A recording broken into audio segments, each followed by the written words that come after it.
everyone. Today, we are honored to be speaking with Mr. Chrismar Roland Ordanes, who has dedicated years to serve the student body. We are excited to explore his thoughts on leadership and hear about his experiences. Now, Mr. Ordanes, thank you so much for joining us today. Thank you, Ted. Let's begin with a broad question to set the stage. As the current president of FUMSO, what does leadership mean to you? Well, all throughout my student leadership, it really developed over time. First off, I joined the organization just because I just wanted to widen my connection, widen my network, and also allow the opportunities to flow for my growth. But then, over time, through experience, and of course, by experiencing a lot of things, and of course, continuous mentorship by the people that I looked up to before, it really developed over time in a sense that it became much deeper. So before, I only thought of leadership as a platform for me to gain opportunities. But right now, leadership for me is still a platform, but it is not a platform for myself, but rather an opportunity or an avenue for me to give my service to the community. And it really developed over time, something that first off, facade lang, ngayon, mas may lalim na yung leadership for me. And for sure, leadership means different for a lot of people. Just to put an emphasis on this, leadership is a type of skill that a person has that could capacitate someone to contribute their best in their own community.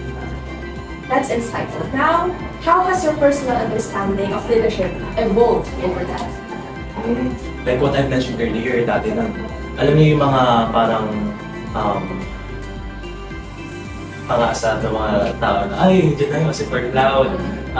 We all do it for cloud. Leaders are there for fame. Well, that's the other side of the story. But like what I stated earlier, it really develops over time. So it's not just a one-time thing na once you enter leadership, especially at a young age, you will really hone your perception on it. So it will really develop over time. So kung dati, you're more concerned on yourself, on how you can make something out of the opportunities that is being currently thrown at you. Of course, when you join an organization, you will be meeting a lot of opportunities, people, network. But it's not actually for you to just utilize on your own. It's for you to share it to others. You're a vessel of opportunity, so leadership does not end with you. It comes with allowing the opportunities to also be shared to your constituents, so that the community will grow together. So it's really something that started from a cloud, but to becoming something that's that has deepened your serve for the community. Yes, admittedly so, kasi bata pa ako ng mga around 17. So, over time, yung deeper responsibility, mas magmamature over time as you expose yourself with problems, plights of the students, of the community, and how privileged you are to have that platform. So, over time, a person will really recognize genuinely that leadership is not for yourself, but it's less of me, more of them kind of thing. Now, could you give us an example of when your leadership philosophy guided your actions in a significant way? First off, siguro I equate philosophy into principles. No? So it's very much important that as a person or as a leader or as a student, a normal student who doesn't have an organization, for you to have an anchor when it comes to what you want to do in your life, or for you to have an anchor in your decision-making processes, in order for you to be better guided. As we navigate in a dark tunnel, you need to have a flashlight, and that is your principle, your guiding principle along the way, that no matter how dark your environment gets, at least you have a clear direction where you want to go. So, of course, these principles, it really helped me a lot, and it really shaped my understanding on how I can better navigate or the circumstances that's being thrown at me, or thrown at the organization, or thrown at the community. So in that way, I cannot be easily taunted. I cannot be easily somehow budged by external factors because you have your core principles with you. Yes, those core principles are really your guidance. And now, thinking about leaders you've worked with or learned from, could you describe the key actions and behaviors of the person you've experienced as your best leader? Okay, my best leader was someone who led by example. So, he is firm and he just doesn't, he walks the talk. My best leader currently is a former FIUSO president. His name is Christoph Luzon. He's also my friend, and I consider him as a guiding mentor and a friend that I can reach out to whenever I need to vent out on something or whenever I need assistance in certain thing.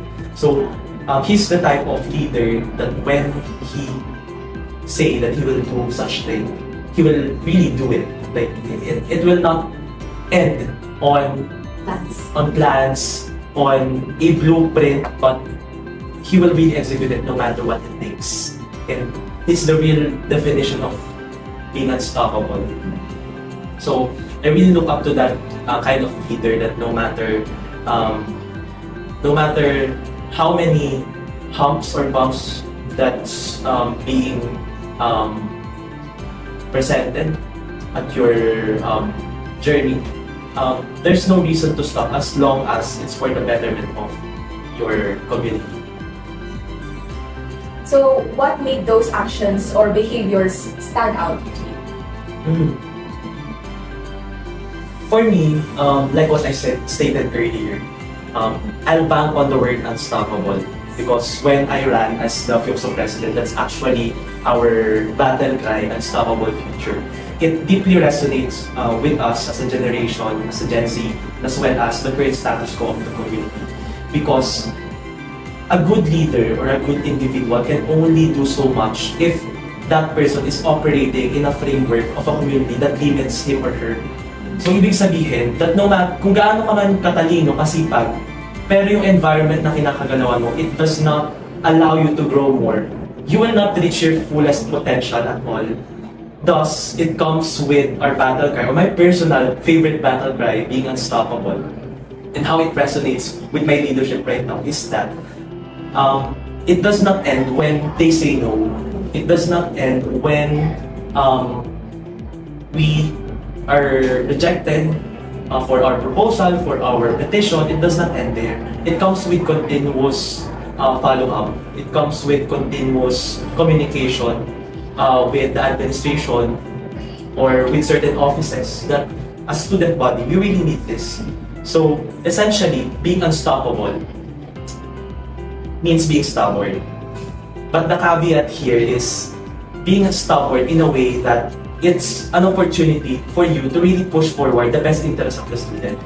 Being unstoppable does not mean being disrespectful, but it's being persistent.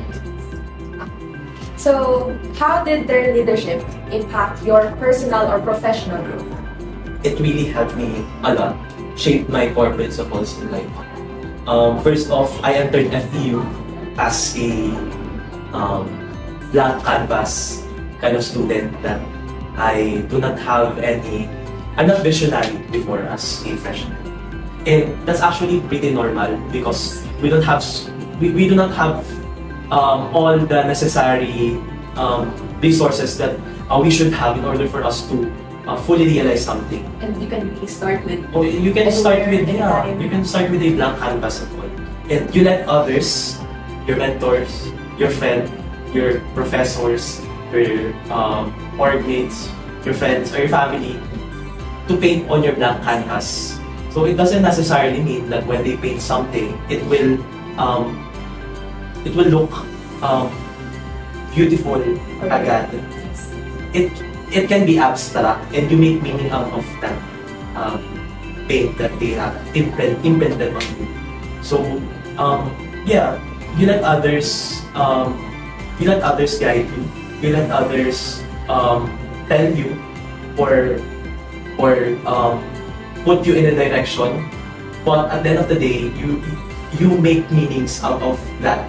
So it doesn't necessarily mean that when they tell you to do this and do that, let it be your lamp, let it be your guide, but it's your journey to take at the end of the day.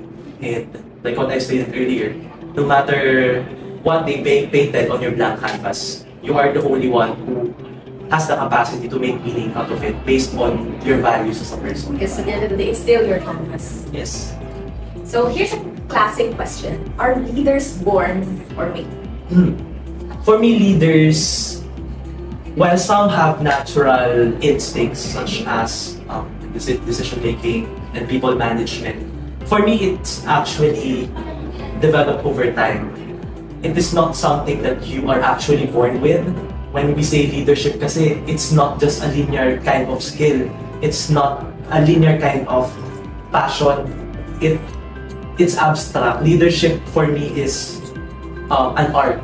So for us to say that you are born to be a leader, hindi naman sinasabi na perfect ka na you are born with that kind of skill. You are already a perfect leader. Some people might have natural instinct, but it doesn't mean that it shouldn't be developed over time. Just like you guys, just like me, I'm continuously developing as a person. So progress should not be linear. So it does not stop once you acquire a certain skill, but it only starts there. Yes. Now, let's shift to the concept of role models. Mr. Danis, what is a role model to you?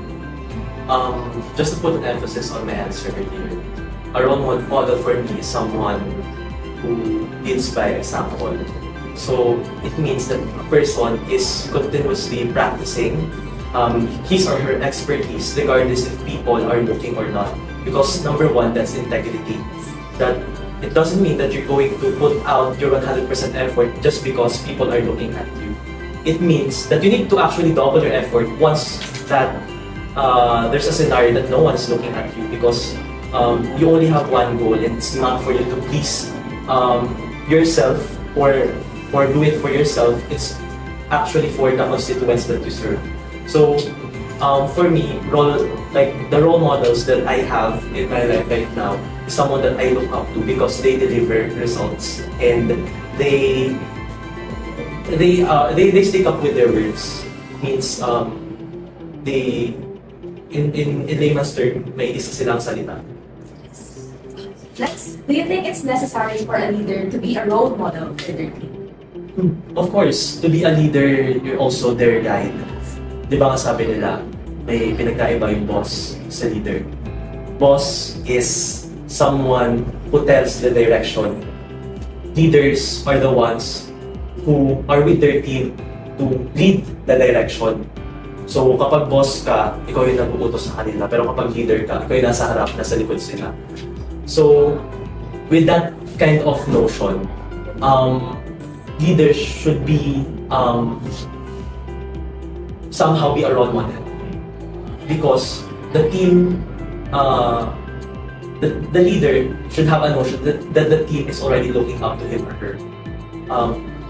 They are your responsibility. So it's also your personal responsibility to be, to have the best attitude, to know the dynamics of your team, for it to flourish, and of course, for you to be receptive. So when you're a role model, it doesn't mean that you're perfect all the time. Being receptive, it equates to having accountability as well. So it's really important that a leader is a role model. So it's a concept that cannot be separated. Now, in what ways are role models important for leaders? Like what I said earlier,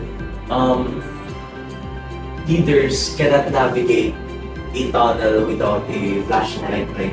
So your role models are also your guiding light for you to be on track. It's actually inevitable na madiderail yung isang individual that doesn't necessarily mean a leader lang. But you can be derailed as a student when it comes to academics. You can be derailed as a son when it comes to your just to put a reiteration of what I stated earlier. When you're navigating through a dark tunnel, your flashlight is your guiding principle, and that is also tantamount to role models in your life. They are your guiding light when you navigate a certain tunnel or challenges. So, as an individual, you should use your role models as a guide, as a somehow a mentor in a way for you to be guided better. Kasi hindi naman natin maiwasan. Not even leaders. I mean, as a student, you can be derailed in your academics. As a friend, you can be derailed and mag-grow apart in friendship niyo. As a son, you can be derailed, or as a daughter, you can be derailed when it comes to the expectation of your parents. But as long as you have an external voice that's willing to guide you, I'm sure that at the end of the day, no matter how dark it gets, it all takes a spark for you to be back on track. And you really don't have to do it all. Yeah. For our next question, how do you incorporate those characteristics into your leadership? Okay. How do I incorporate them? Actually, it's actually related. The questions earlier was somehow related to that one. Like what I said, my personal hook is to be unstoppable because my role model is someone that's unstoppable as well.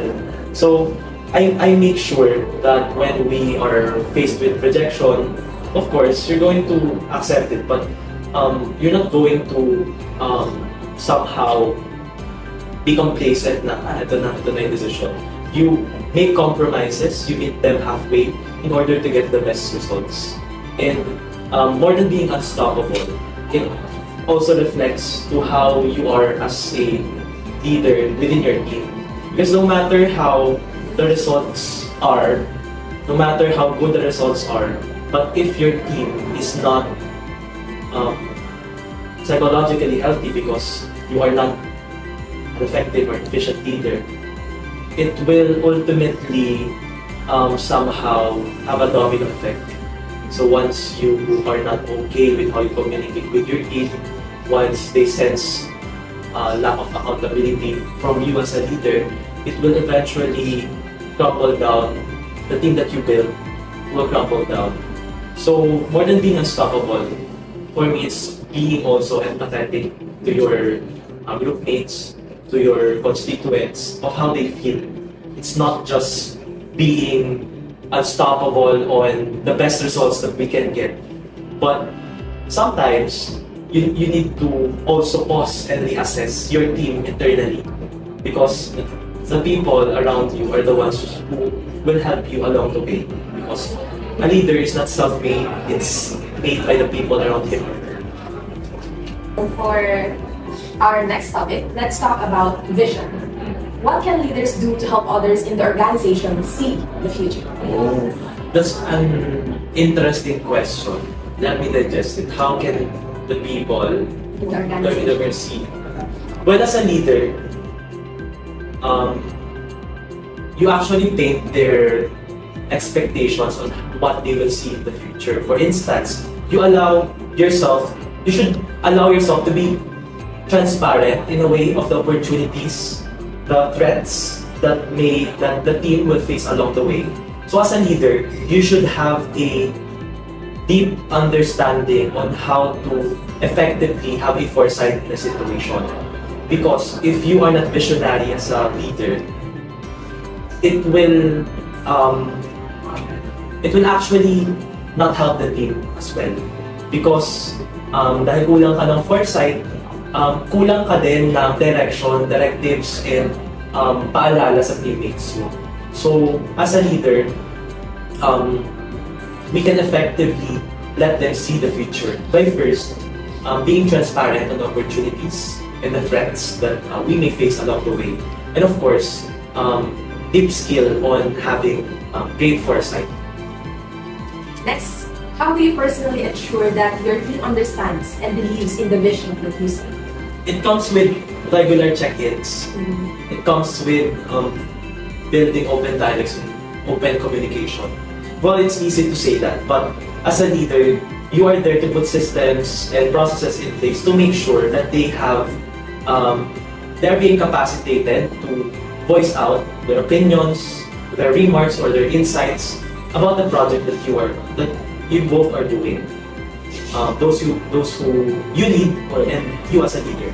So, dapat ma-make sure ng mga leader na hindi lang natin sinasabi na nag-usap tayo ngayon, may open dialogue na tayo. Kailangan consistent siya. Kailangan regular yung check-in mo sa kanila. It does not end with hearing them, but it only starts with it. Because our ultimate goal is for them to understand you and vice versa. It's not just hearing you, it's letting them understand your side as well, vice versa. It does not really surround about you, but it's something that happens between the two parties and everyone else. Kasi nga, di ba, iba kasi yung nakikinig sa napapakinggan. So, dapat napapakinggan mo sila. And you should not listen to reply, you should listen to understand. So, for the next topic, creating a climate for change. What are some actions you take to create a climate for change and encourage risk-taking? First off is, as a leader, you should really open up the idea to your teammates that it's okay to have change. Because, like what we say, the only constant thing in the world is change. So, you let your constituents, you let your organization and the people who work on it be open on ideas about change. And you let them feel that it's okay to have experimentation, to be creative, to be bold, to step outside of the box sometimes, to embrace risk-taking as it is, as long as there's a proper rationale on why we're doing risk. Because risk, when you do risk without proper rationale, it's like you're driving a vehicle with blindfold on. So, when taking risk, first off, there should be a proper assessment. And proper assessment is made through consultation. So, first is opening up the idea that change is welcome and experimentation is welcome. Your team will eventually follow with that kind of principle. And once they know they're comfortable to do risk-taking, you do consultation with them on how a certain approach should be changed. And in that way, we can foster risk-taking without the risk of an effective result. So, let us tackle now the handling failure as a leader. Mr. Ordanes, do you believe leaders should let their constituents fail? Please explain. Yes, for me, it's part of human nature for us to fail.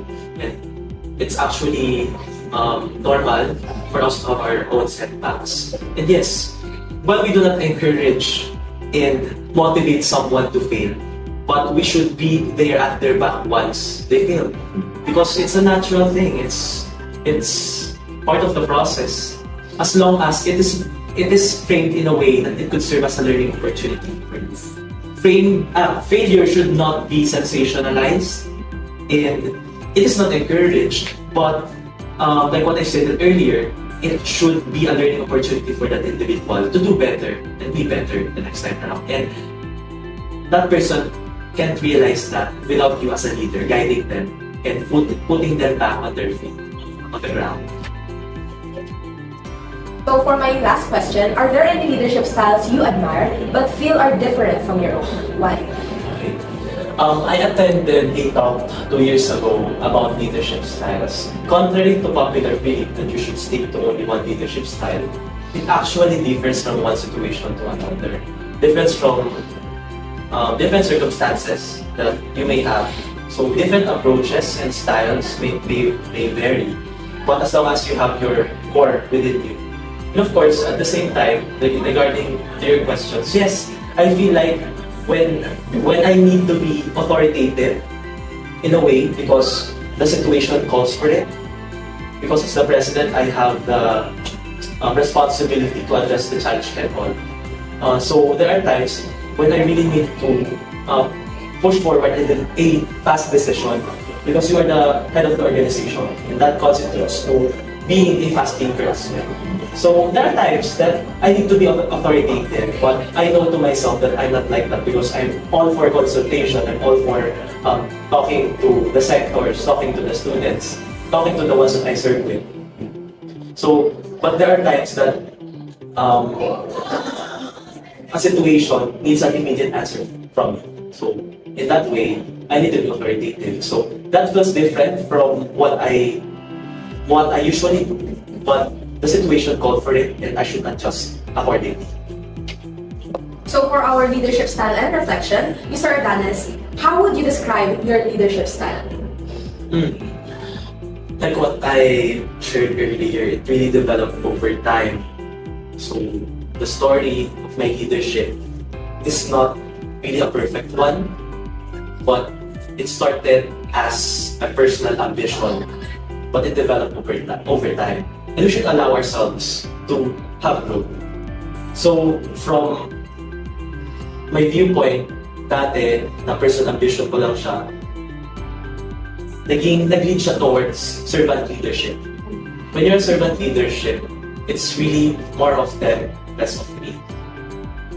It really shaped my vision for the community that it's not about your self-worth. Because at the end of the day, it's about giving importance to matters that others feel important. So you should give the spotlight, the platform, the opportunities to your constituents, to your members, to the ones that we're serving. Because you're only there as a vessel. And while I believe that not all can be a leader, we should take that as a notion, a humbling notion, that you are there not because it can personally help you, you can personally gain something out of it. It's more on giving platform to others, giving opportunities to others to help them contribute their best to the community. How do you monitor the performance of individual team members, and in what specific ways do you motivate them? In FPU such as an organization, we have semestral evaluation, and beyond semestral evaluation, we do regular meetings. We have directors. Those directors are the ones who are in charge of that department. So, kung may executive board, which is us, the officer, meron kaming directors that handles different department. Each department may kanya-kanyang trust and responsibilities. So, to make sure na we really get in touch with the corners of the organization is we delegate effectively. We're only six lang ang officers. So, 500 yung members namin. So, hindi namin talaga lahat all the time makakamit eye to eye with, makakamusta, makakakwentuhan ng buhay nila. So, there must be people who's under you, who's around you, who's willing to accept responsibility as an extension of yours. So that's one, delegating effectively. And then the other one is the semestral evaluation, where we keep track their performance, their attendance, and as well as their overall relationship with the organization. And third one is continuous chikahan, just to put it lightly. Kasi at the end of the day, walang magta-thrive na leader and members niya nang hindi mo na-establish yung sense of familiarity niya sa teammate niya. So, me as a leader, I really believe na yes, there should be boundaries because ikaw yung nasa posisyon, but you shouldn't put yourself on top of a pedestal na ikaw yung pinakamataas. You should level with them, you should bond with them, Doesn't matter if you're the CEO of the company or the president of an organization or an institution, you should really know how to level yourself with the members that you have. Because at the end of the day, you cannot have a strong foundation without building one. What I mean by that is you cannot build a harmonious relationship with the organization if you yourself, you're not putting yourself in a situation where you can talk to your members. Now, Mr. Ordanes, how can leaders create a climate of trust and facilitate relationships among people in a work team? You need to have systems and processes in place in order for you to do that. You need to ensure that you as a leader have certain parameters, certain metrics, key performance index on the project or on your expectations to them. Because without a clear objective, without a clear blueprint of the direction, your somehow team will really lose its way one way or another. Like, mawawala sila sa direction na dapat nandun. So, with that, it's really important for you as a leader that you build continuous consultations, meetings with your team, because the only way or the only way that you can hear them is like communicating. So without that, it will be chaotic. You've been mentioning consultations and meetings. Now I'm curious, how often do you execute meetings and consultations with your colleagues? Okay. In this term, one thing that I am really trying to do is to do continuous consultation across the stakeholders here in the EU. So first off, the students, and the students are comprised of different sectors, different demographics. So we have our LGBTQIA students, we have our Muslim students, we have our working students, we have our student scholars, student athletes, student artists, etc. So to remain in continuous contact with them is a must. So like what happened earlier, actually before you, I had a meeting with the FEU Muslim Circle with regards to Ramadan. So as early as now, even if it will happen next year, I'm doing consultation on how FEU can provide leniency to them during the Ramadan season. So as a leader, hindi ka dapat nakatingin sa isang demographics lang ng population na sineserve mo. It doesn't mean na ito yung majority, sila lang yung offeran mo na programs, na solution. Dapat visionary ka as a leader. Dapat dapat multifaceted ka. So even if the smallest community, such as the Muslim people, you need to hear them. Because you cannot be an effective leader if you are not a leader of all.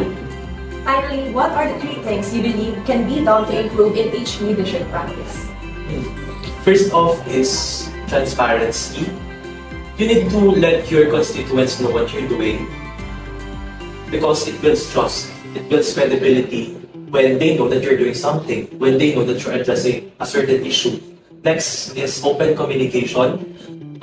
You should develop a framework within the organization where your team members are encouraged to speak up and they will not feel pressured to speak up, but it should be an innate nature as a member of that organization. So you build consultations, you build meetings with them, and through that, we can establish open and clear communications. So walang dissonance sa mga issues head-on natin na susolusyonan yung mga bagay. And lastly, for me, is accountability.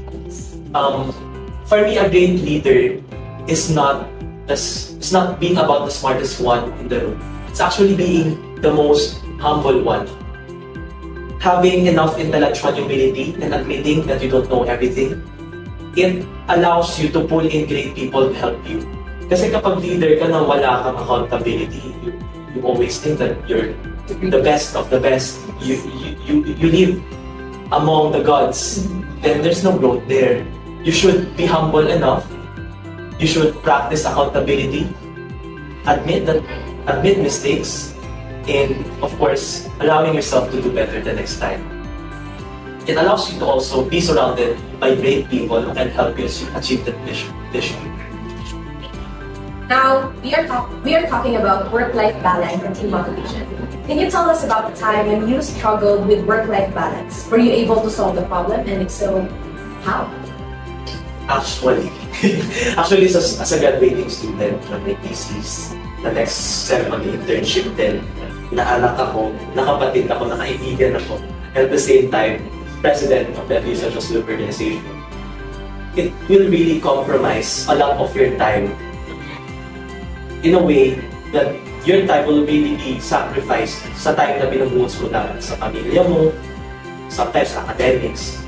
But lately, I've been practicing clear boundaries. So, kagaya nga ng sinasabi sa mga nagtatrabaho outside, walang kwenta yung pinaghirapan mo kung yung mismong sarili mo na yung naghihirapan. Meaning, it doesn't matter how much money you earn, doesn't matter how much titles you'll get, doesn't matter if you're at the pinnacle of that success, if your own sense of self is deteriorating just because you're lost sa work na ginagawa. Kumbaga, yung work na lang yung naging identity mo. So it's really about effective compartmentalization and setting up boundaries kung hanggang saan lang yung capacity mo during this time, and you should be accommodating to your needs as a person, as an individual. Yes, it's innate for a leader to really sacrifice, pero not to the expense that you will lose yourself. Yes. So, it's normal for a leader to sacrifice his or her time for the works, to solve an issue, to solve a problem, but it should come with a great sense of putting up boundaries. So before we officially close, we would like to take a moment to express our gratitude for your time, wisdom, and invaluable insights you've shared with us today. On behalf of our team and everyone here, it is our honor to present you with this certificate of appreciation as a token of our heartfelt thanks.